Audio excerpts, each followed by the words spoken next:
Let's look at how artists and creators benefit from copyright and how copyright encourages and rewards speech and creativity. Because of copyright, creators get some control over their work. Often, it's economic control, like they get to decide where their work will be sold and for how much. This helps them earn money from their creative work. Sometimes, artists are more focused on artistic control, so their creations stay true to their vision. Either way, guaranteeing that control gives artists incentives to produce more work. Take, for example, these guys.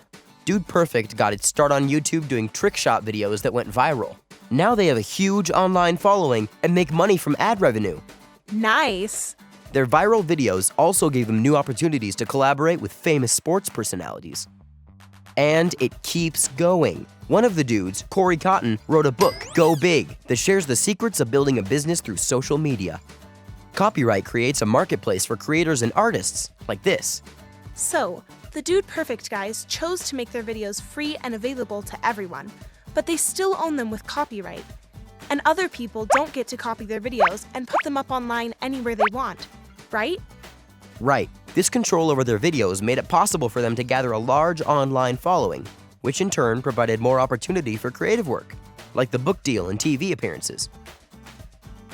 Here's another example of copyright at work. In 2014, Taylor Swift decided to take her music down from Spotify. Some people weren't happy.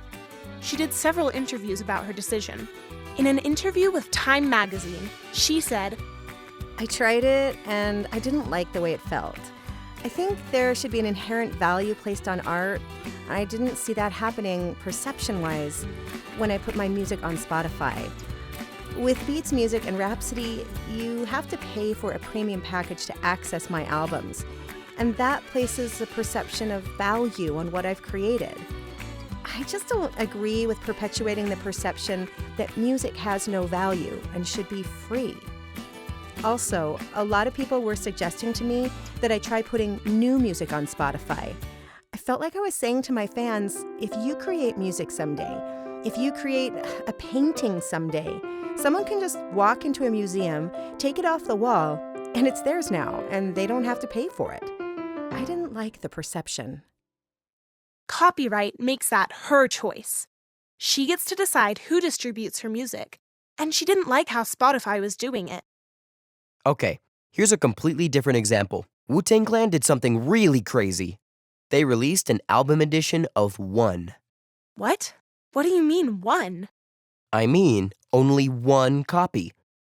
The plan was to have it play in only museums, and the only way to hear it would be to tour the museum. Wu's RZA said, the idea that music is art has been something we advocated for years, and yet it doesn't receive the same treatment as art. Especially nowadays, when it's been devalued and diminished to almost the point that it's been given away for free. In the end, Wu-Tang decided to sell it to a private collector for $2 million, with the agreement that it cannot be exploited for money for 88 years. Weird, huh? For Wu-Tang Clan, part of the art was its presentation as a collector's item. Copyright makes that an option for them. They have the right to decide how their music is distributed, even if it's crazy. Well, that's fine for the Wu-Tang Clan, but I don't see anyone else doing that. Right, most bands wouldn't want to do anything like this, but copyright gives them the control they need to experiment with creative ways to release and profit from their work. Someday, you might be a recording artist with music of your own to share, maybe on YouTube or Spotify, or maybe not. Maybe you'll have your own ideas for how you want to release your music. Copyright means you have the choice.